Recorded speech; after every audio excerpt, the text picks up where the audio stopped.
why don't we work with businesses? But the most predominant one was one of my professors says, well, you can't really buy industry. So for me, that was like a big light bulb moment. I was like, oh, what if we just had all of that ready to go? And all you need to do as an educator is show up, tell us what you're looking for, and then we can organize something for you that's going to wow your students and really open up their world.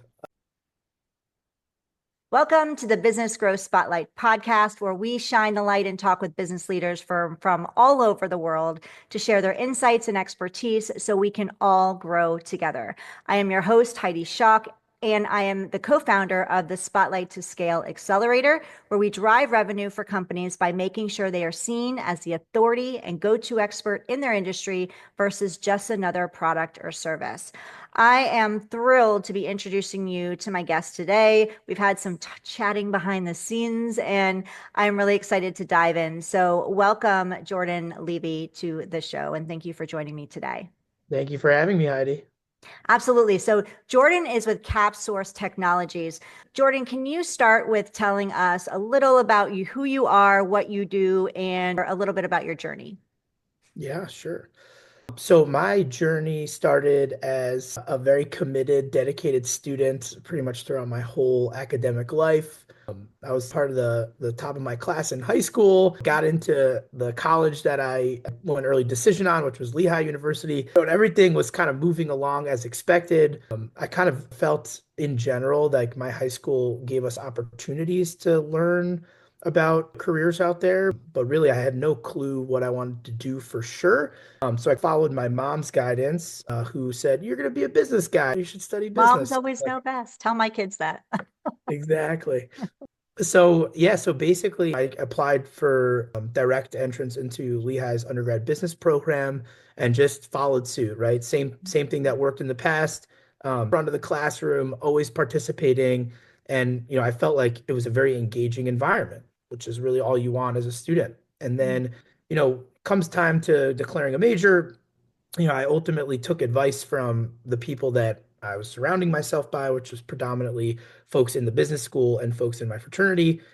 I learned very quickly that the best job prospects were coming out of finance and accounting. So I basically just followed the herd through finance and accounting. It was the hardest combination of majors in the business school at Lehigh, and I got going. And this is really where I think the beginning of the problem started for me because I was ready to follow direction and be a performer in class, and I was kind of expecting that would translate into career awareness, career discovery, professional development, skills development, and like really making sure that those things aligned in a way that was going to serve me in my early career and then all throughout. Really, I think college, an undergraduate degree is about the first 10 years of your career. So pretty much I got to my intern. So I got recruited to KPMG starting as a sophomore. They had a bunch of programs that they started with sophomores, and then junior year going into senior year, you can actually start your internship. What you don't realize is that you can't change your academic path after you finish your internship because you're a senior now and you've already done all of that work to get to where you are. But really, the internship is what helped me learn that I did not want to go anywhere near big corporations, Wow. big finance, or big accounting. So that to me was a big aha moment. And then it says another story about my mom. I used to get home from my internship every day, and she'd say, "How was work today?" And I'd say it was fine. And then she'd go, "What did you eat for lunch?" And then I would tell her, "Oh, I went to this cool place in New York City." Like, and then as soon as I told my parents that I didn't want to take the full-time offer at KPMG and I wanted to go start a business, my mom said, "I'm not surprised because if lunch is that much more exciting than work, you weren't going to last very long." Like my story is, I got back from my internship and I started asking my professors, like, "Hey, this is business school, right? Why don't we work with businesses?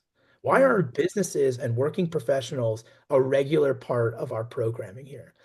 And a couple of things stood out to me from the faculty I was speaking to, but the most predominant one was one of my professors says, "Well, you can't really buy industry, contacts, experiences for students off the shelf. It's not something that's easy for us as a faculty to coordinate." So for me, that was like a big light bulb moment. I was like, oh, what if we just had all of that ready to go? And all you need to do as an educator is show up, tell us what you're looking for, and then we can organize something for you that's going to wow your students, and really open up their world Mm, to what opportunities are out there. My dad's a doctor. My mom didn't work growing up, and that was the extent to my business awareness. And mm. I then followed accounting and finance because my uncle was an accountant. I said maybe I'll do that. And I was only at the very end of my degree where I realized that's not a good fit for me. And I really want to help students not only when they're in a bachelor's degree program or an associate's degree program or a master's program, really hone that in. But even starting with high schools, we just started working with some high schools That's on awesome. to help them with skills development and career discovery. And I think that's where it needs to be decided what you really are interested in. There's a million paths, but you got to at least aim in the right direction, or else you're backtracking in order to get to where you originally would have wanted to go in the first place. Yeah, just hearing you share your journey and your story and now seeing what you do now, I love that you did this and I love that you do this. I don't like that you did all that education. You went through all that education and realized you really didn't want to do what you wanted to do, but it got you to where you are now. My son is 14 and my daughter is 15, and I keep telling them, let's get you some internships now. Figure out what you like. Don't worry about the paying job at a restaurant or whatever. So right now, get some internships. Let's figure out what you do like and don't like now. So you're not figuring it out in your 20s and 30s like I did back in the day. We didn't have these opportunities back then. I'm really excited that you're here. And how did you determine the need for experiential learning solutions in the education and training space? Was this through your own personal journey? Yeah, I think it's a combination of my personal journey is what inspired me to start asking those questions. Hmm. I'm as somebody who is, I love education, I love learning. And I have learned a lot by talking to educators and peers about their experiences all throughout my career and all throughout their careers. I mean, a lot of these people I've been now working with for over 10 years and talking to over 10 years about how things have changed and what their priorities are and how to best address student demands and their families' demands as the price keeps going up of school. There's no question to me that this type of approach is what the future of education is going to look like and needs to look like, because that's how we actually deliver on the value proposition that we're offering to students. And sad thing is, it's been a long, long time of schools saying that that's the objective, but really piecing together curriculum to just keep them in rows moving through to get their degree, as opposed to like really opening up their world, their network, and building their confidence and capabilities. It's not easy for schools to do it. It's not easy. There's a lot. I mean, Northeastern's spending tens of millions of dollars trying to get their students co-ops. And those are experiences. The thing that's unique about the co-op at Northeastern is that they are designing the experiences for the students, right? It's not like the students are told, go out there and find your internships. It's that someone needs to put this together. And Right. so, and it needs to be an educational experience. There are very, very structured expectations for unpaid internships. It's called the Fair Labor Standards Act, right? And like we passed that term around, oh, it's okay, don't worry about not getting paid. Like it's important to get the experience. Well, to a company, that's just all risk, right? I'm taking Right. on this person who has no experience because I know someone, or in my cases, they don't know anyone besides us as an intermediary.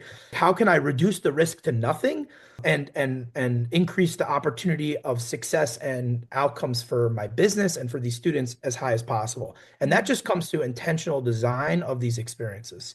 So the core to keep in mind, like what we've done to date, is we've set up a platform that helps to basically turn this into a marketplace, an ecosystem where you can manage these experiences. We started with case studies.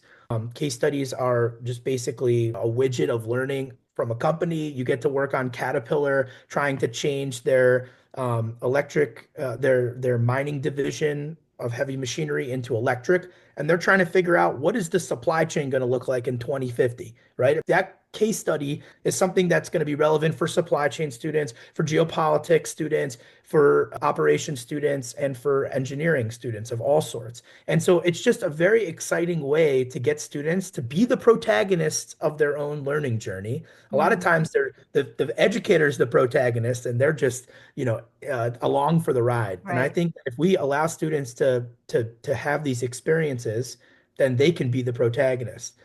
So besides case studies, we do projects, which are basically internships or externships or co-ops, or there's a million different terms for it, capstones, apprenticeships. But the core there is that it's a learning experience that's all tied to real organizational goals and real organizational mentors. And then that's the last piece. We have a big mentoring widget that also accompanies the rest of our tools, which really helps to like deepen professional development as part of our experience. We're trying to help students facilitate good conversations with mentors because a lot of Mhm. times if you put a mentor and a mentee in a room, like they don't know what to talk about. And so if you give them a little structure and push them in the right direction, you can help them when they're thinking about relocating for work or um, pivoting to a new industry or public speaking or applying, for new jobs. Like those are the types of things we want people to be interacting about, but you got to make it a little bit easier on the mentors so that their time is used well. Yeah, So, you have to make it a win-win, right? of course. Yeah, absolutely. You mentioned that you decided you didn't want to go into being hired by the company that you had interned with.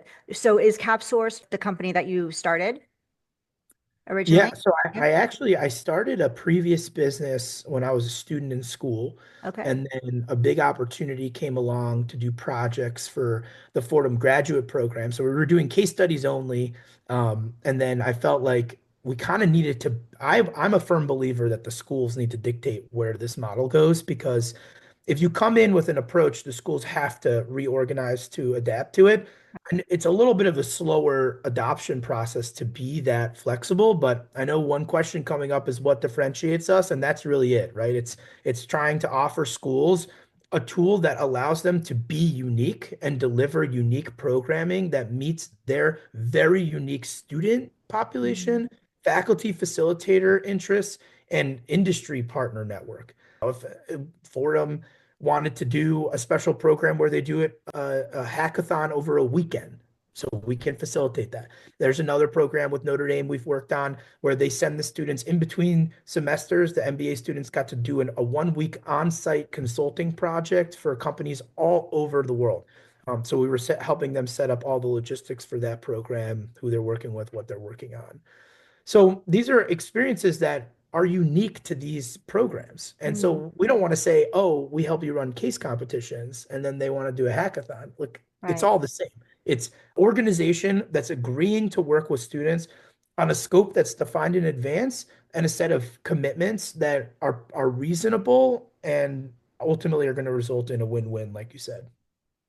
Yeah, and what you just shared right now is really important for all businesses in general too. It's like you need to be able to be a little flexible, right? You need to learn and do your research, learn what your customer, what your client needs, and be able to provide that solution. Because we can't provide that solution, then obviously we're not going to be able to work with them. And it sounds like you are able to make those little, I don't know if the words pivot, but you're able to meet your client to where they are and then create the solution depending on what their needs are. Yeah. And it I could be mean, different depending on who you're talking with. yeah, funded our entire software development through revenue from customers. Hmm. And if they want to, they can be a part of customizing our product. And almost half of what we've built is a direct result of needs that we're addressing with customers. There's different schools of thought, right? Like, Right. oh, we have this big roadmap and we want to get venture funding and then we're going to use that funding to build the software product. I've always found that it's very hard. I mean, the education industry exits are not the same as if you're working on all sorts of 21st century type products. And Mm. so I think that in and of itself makes it very hard for investors to make a decision. A lot of times they're looking for about 1 million in recurring revenue to make investments into businesses. And just to build that on your own really requires a keen understanding of your customer, of the procurement process, Mm. and your ability to manage an organization during the long cycles and the complexity of the procurement within higher ed and the ed system in general. So I've always found it to be that if the customers see an adjacent area for our product to focus on, that other customers will too. And Yeah. so, like, for example, our mentoring tool came out of a direct relationship with one of our schools where they said, hey, if we can give the students something else to work on in between projects, now they'll be on the system more and we can get more experiential learning going. And I was like, wow, that's pretty awesome. So we kind of came up with a whole, you know, set of designs and workflows to get students and mentors together. And then you got to build a good product. You got to test it. You got to get it to market, and then you got to make sure it works and that you're there to improve it and be relentless about continuing to improve it until it can go really mainstream and be used all over. And so that's what we focus on is just being super tight in that process, and very creative. I surround myself with just a team that really wants to see this change in our industry and believes in it.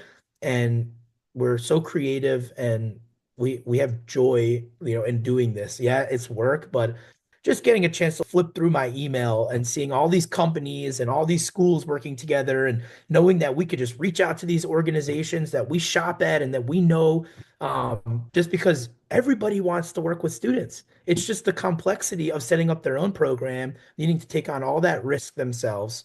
It's, you know, you got to recruit the students and vet them. This it's so much easier to go with it where there's a platform and an institution involved, which I think is the key, is to making this available to students everywhere. It's not, so there's a study that came out recently that said it's like over 60% of entry level jobs require 3 years of work experience. Okay, how is that, you know? And it's like, That doesn't well, make they're sense. not talking about the barista job. They're talking about internships. They're talking about other types of volunteering that is really going to prove to recruiters that you have the qualifications. Where are they going to get that? They want that from education. They want that from the, you know, 200 plus $1,000 degree that they're paying for. So we're trying to bring to the schools a fully operational playbook that's customizable in a way that lets them get that for students and then some. Yeah, when you just shared that statistic, which is shocking to me, 60% is it's a big number. At the end of the day, businesses need to look at their bottom line and they need to look at their revenue and what's going to create revenue and what they can potentially lose revenue on. And by high turnover means that that's not driving revenue. That's only going to hurt them monetarily down the road. So I can see where that number, that high number comes from, that they want. It's kind of crazy that they want 3 years experience. I guess that's one of the gaps that you're helping fill with help these students get jobs and create that experience so it's easier for them to enter the workforce. What are some of the other gaps that you fill, or is that like one of the main ones? So, you know, definitely. So if you start at the beginning of the value proposition, the first thing is, can you actually help students get to where they really want to be? Because then they'll stick there longer and be more productive, more happy, and everybody wins, right? Because if students are just choosing, or you know, when a student is a senior and doesn't have a job lined up, the chances that they end up where they want to be are very low. They're sending applications everywhere. They're taking whatever comes their way.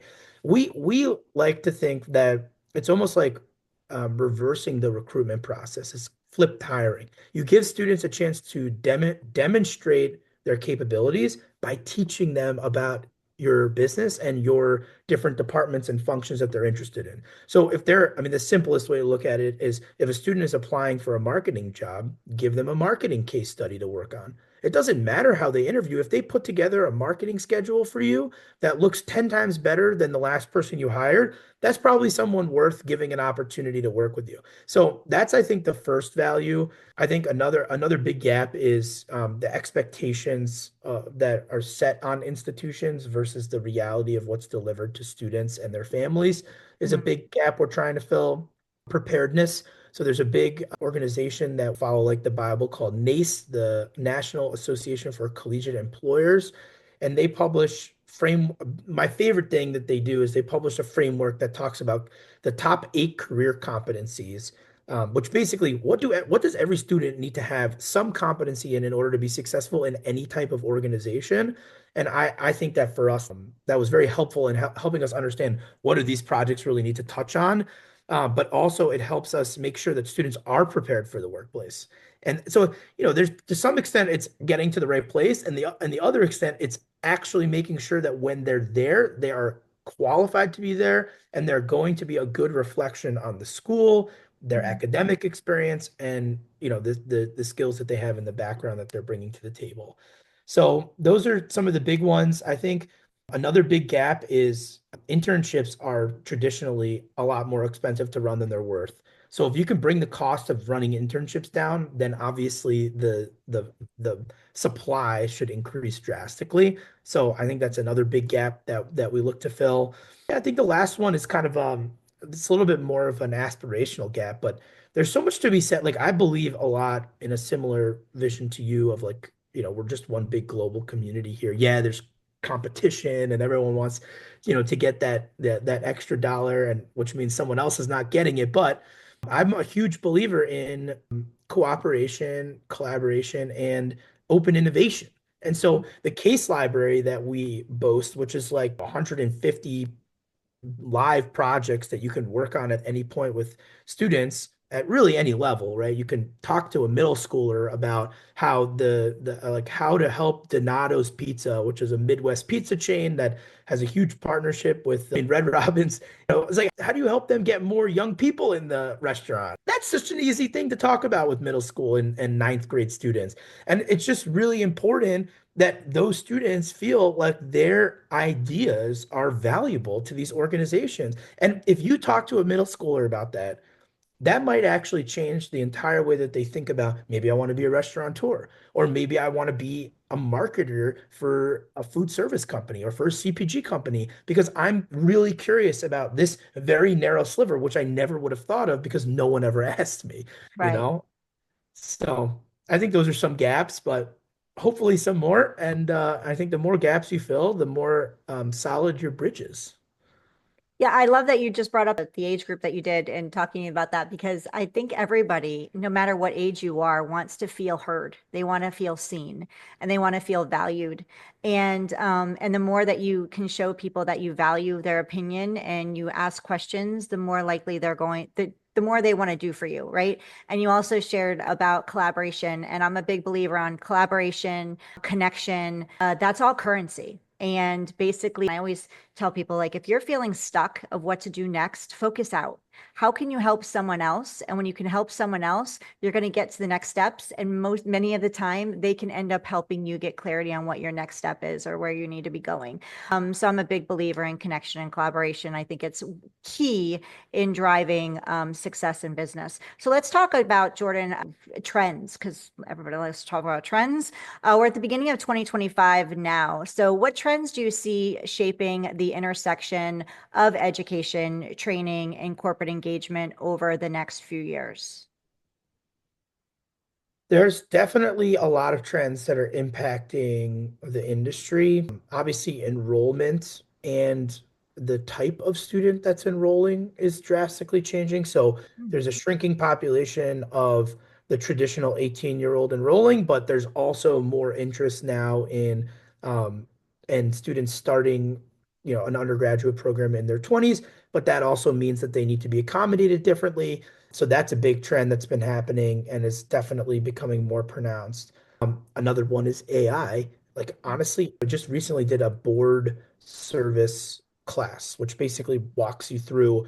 It was like a classic credit, 3 credit hour class where you're like going to class for 3 hours for 6 weeks or whatever. And they basically one of the classes was about finance. I haven't done finance and accounting homework in since college. I literally look at this assignment. It was like asking about, hey, find discrepancies, like find like how would you format this differently? Just a bunch of like questions about a set of financial statement. So I was looking at it and I was like, wow, this would have taken me 4 to 5 hours in college. I sent it Mm. to ChatGPT with some good prompting. And not only did I learn much more than I would have if I tried to struggle through it, just looking through line item by line item, like Excel code to Excel code. But I also realized it kind of like shocked me that I was like, wow, like homework is useless. It's basically just an excuse for students to teach something to themselves using a personalized tutor at home. And which, I think is valuable, but at to some extent, it's just, you know, running the Regurgitation mill for of the what, sake of running yeah. the mill, right? So, for me, it's like there's this another report that came out recently, and I wish I remembered who the attribution was here, but it was just fascinating. It was about students. They know about ChatGPT and AI, but they don't really use it. They don't know how to use it. They're kind of feeling like if they do use it, they're gonna potentially have issues with academic integrity. The schools don't know, and it's like, all of this is like such a weird environment from an academic standpoint. And then, the business environment is like, how do I use this to become more efficient, make more money? So the fact that these two environments cannot, I mean, now we're, ideally under Trump, who knows, one department, DOE, DOL, but it's just like how can they both not be responding the same way? And it's because we're still in an age-old system. And another really terrible anecdote, but one of my favorite clients was like some of their tests, they're just going back to like handwritten responses because they're trying to ensure that students are not using LLM. And Okay. I was like, oh my God. I was like, seriously, I These don't do poor anything kids. with pens and pencils besides sign legal documents, which honestly I don't do anymore because I do it online, and doodle. Like that's what pen and paper is for now. So we need to teach students how to use AI on something that's real. And that's if there is an answer to a question, AI is going to get you the answer. If there's no answer to a question, AI is going to give you ideas. And that's what I think students need to understand, how to use it as an idea engine and how to use it to fact check and stress check and reevaluate and check grammar. That's what they should be using this for because that's what we're all using it for. But instead, they're in this environment where they're told you shouldn't use that because it's cheating, or you shouldn't use that Right. because you're not going to learn what you need to learn. Okay. We were all told we won't have, in the 50s, they say you need to learn how to do longhand division and multiplication because you'll never have a calculator in your pocket. You have a calculator in your pocket, you still have to learn how to critically think because you're never going to have a critical thinker in your pocket. Now we have a critical thinker in our pocket. So it's like, okay, we keep proving to ourselves that the innovation curve is there. So how do we make sure that education addresses that? And that's by not hiding behind it. It's by embracing it and saying, okay, we need to change curriculum so that our classes are more relevant, so that the students can't actually get an answer to a question because there is no answer. And that's the way of the world. You are paid to get answers to questions that don't have answers, period. How do I fix this problem? How do I grow this number? How do I shrink that number? These are really complicated, and that's what we need to be challenging students with. If I may, I'll say one more. Yeah, go for it. Got all So, the time in the world. I think the final trend is how academic institutions change their staffing, especially around education delivery. So, of course, we've seen the adjunctification, but to some extent, the institution system has been beholden to criteria that is set by um, accreditors. They're like the central entity that says these are the standards and you have to operate to these standards. And then you have to get reevaluated every few years. It's another whole industry that sits on another industry. And honestly, both of them are very much not effective at making sure that the actual student needs are being addressed from Mm. this career standpoint.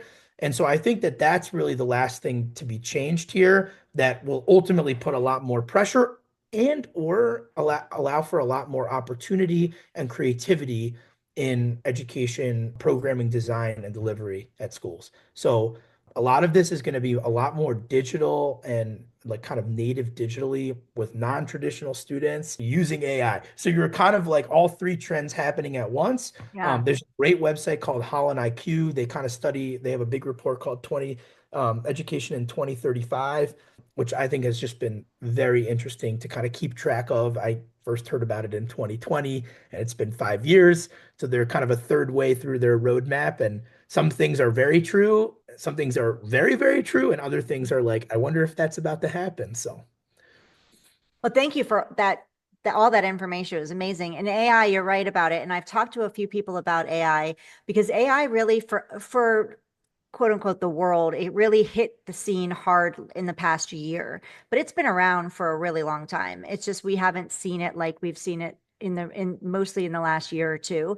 And I can see how it can be challenging for schools trying to keep their, making sure their children are the students are in integrity when they're learning and when they're turning in their work. Because I noticed that my children, now that you brought that up, I noticed that my teenagers and I know you're more on the university, but you're moving into high schools.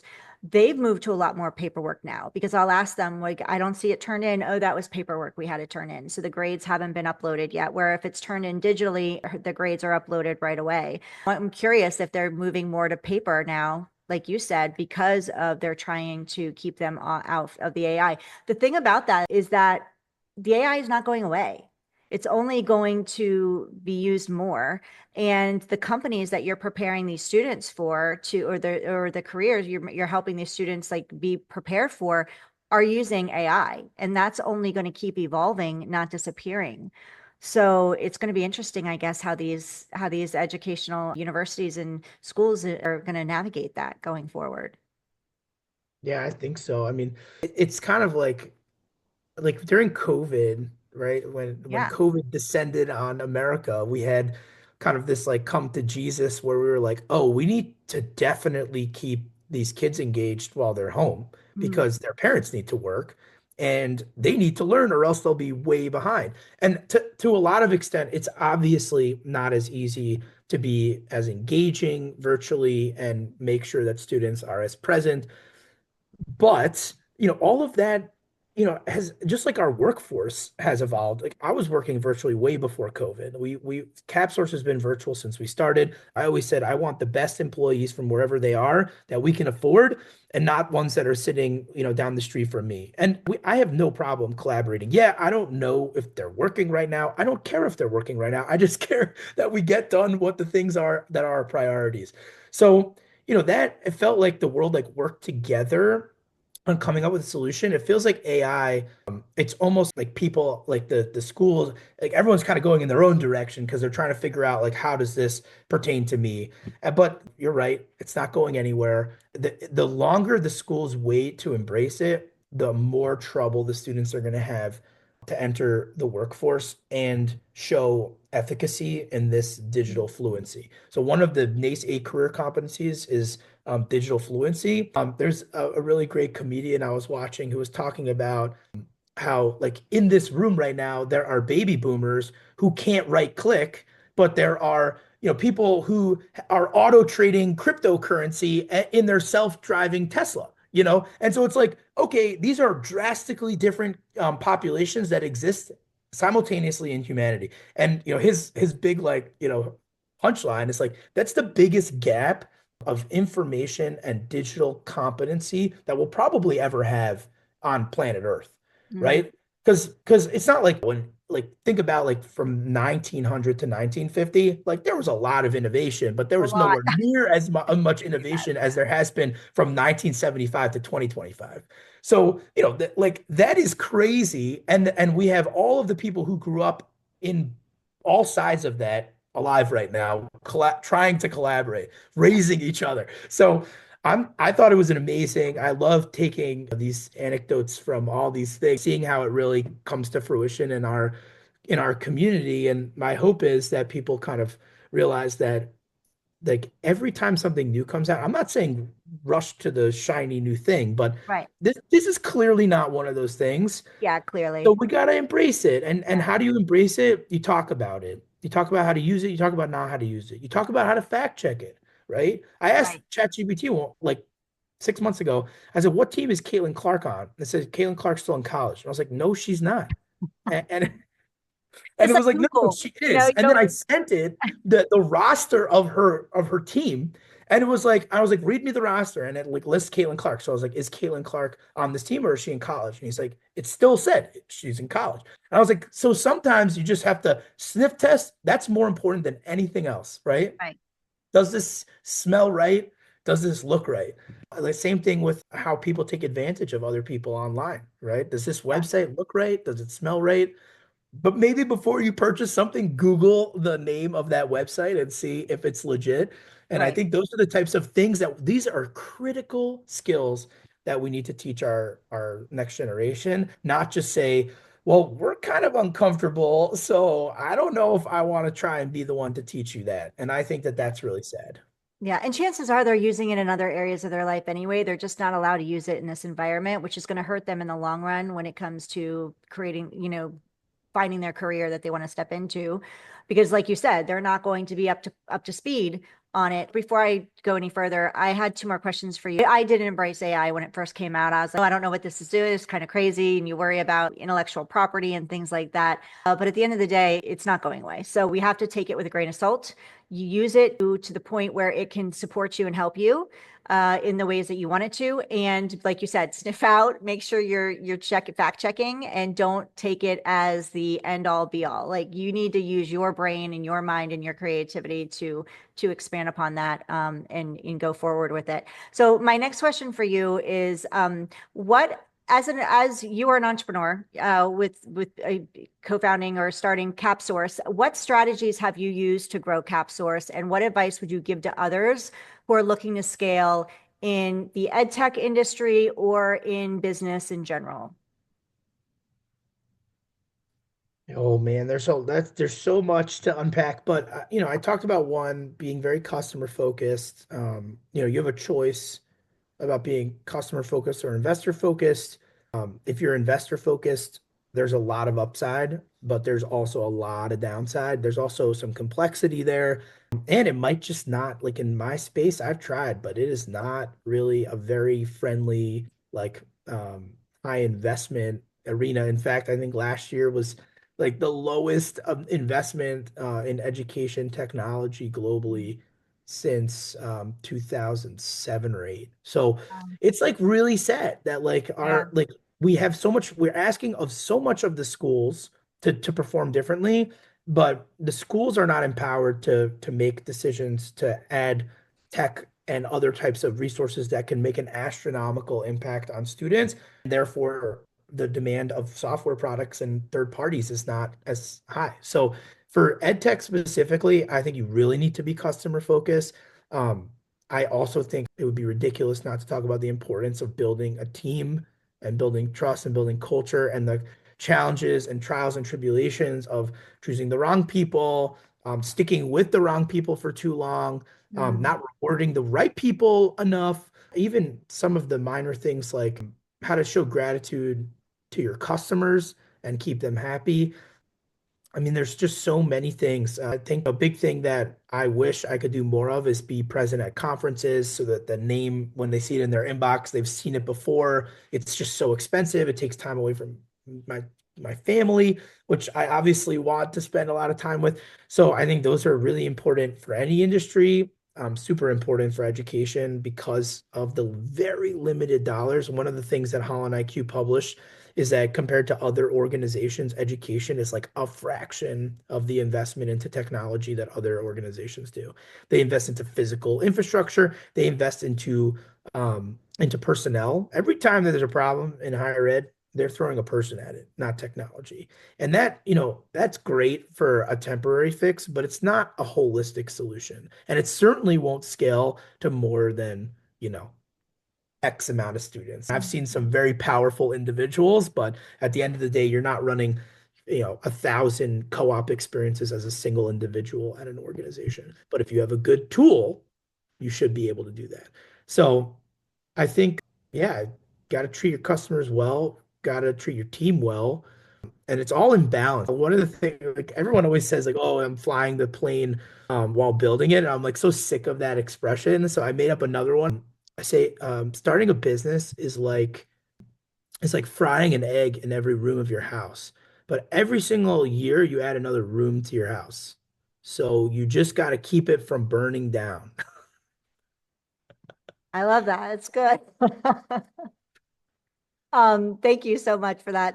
I've been having some of these conversations. This is a new podcast, and we've been having some conversations, and hearing you say culture and everything has just brought together for me, like what I'm hearing is collaboration, connection, culture, innovation, right? And at the end of the day, you need to keep your clients and your customers happy, right? But we also need to walk the walk and or walk the talk inside of our company and business as well, with our team and with our support in-house. Because if we don't have that, we're not going to be able to support our clients and customers in the end. And it all resonates into our energy, gets shifted into who we're talking with and who we're wanting to work with. So if you are providing a happy culture, guess who you're going to be working with overall, right? Your client, happy clients. And that's what we want. So thank you. That was pretty awesome. One last thing, and I'm going to let you go. What are some of the biggest challenges that you face with that CapSource has faced and in scaling its solutions, and how have you overcome them during your journey? Um, Man, the hardest question for last. Thank you. So I mentioned in passing about culture, but you know, choosing the right people is so important. Choosing the wrong people is even more important to not do. You just have to keep the communication flowing, ongoing with your core team. You have to build that confidence in that team.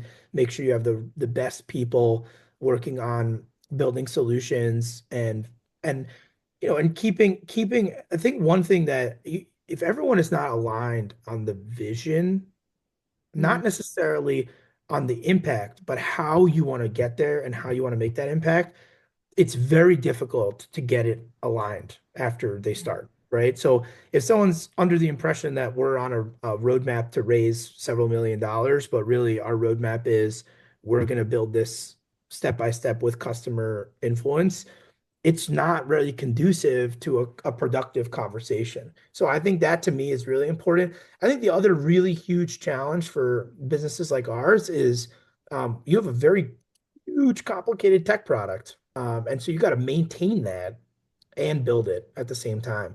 The more you maintain and build, the more complicated it gets. The bigger your team gets, the more, issues you face when you're deploying new things, and it's just like a self-fulfilling prophecy, and it's really hard to understand the implications of that, the people required to really make that to make it possible until you're there. And yeah. then you're halfway to the next step, and you're also need to clean up some of the stuff that was left unfinished. And that's a big as a tech product, like we've always been a services business with a technology side. Obviously, if we're going to scale, we need to be a tech business. And I'm really proud of our product. It's honestly Mm, one of, like, the cool thing is, I wish there was 1,000 people like me coordinating hundreds and hundreds and hundreds of projects for students every year. But it's amazing when I get to use my own product, which I think is best advice for people is like, you got to be a user of your own thing. yeah. It gives you a chance to like really see what you can do and also sees where you have room for improvement. And I have a case competition coming up. We do a case competition every year where I'm basically the professor for like these students from all over the globe that are competing to come up with insights for, one organization. And so I get to use the product and I get to decide, when do we start? When do we end? Like we have a Q&A session as a group. So literally there's going to be like 400 students from all over the world tuning in to do Q&A with the company. And then we do office hours because the company was gracious enough to offer, 15-minute sessions with the students if they want to meet with the company twice throughout their program. So it's like just setting this up and putting it into the tool and recruiting that company in. That's what we really make possible. It's like this process, as me being the facilitator in this case, or often me helping facilitators just get the ducks in a row so that their students have a good experience and that the company is prepared to deliver what the educator wants. Because at the end of the day, every other solution out there, really, there's a few of direct competitors that we have. Every other solution basically says to the schools, just push your students towards us and we'll take care of everything. And like we take the approach that we really want to help educators do more exciting things in their classroom like this. And so I think that that's the hard part is, being brutally honest with yourself about where the product needs work, where your team and bandwidth limitations are, and being able to power through that and get the opportunities, close the deals that will help you grow. Yeah. So with growth is going to come growing pains. Be willing to solve the growing pains as they're coming up and know they're coming. And also start creating that culture from the beginning. So you don't have to fix things too much. Well, thank you, Jordan, for being here today. How can people connect with you and find you? I'm a firm believer in LinkedIn. So obviously, if you would like to connect there, we can always talk offline. Our website is capsource.io.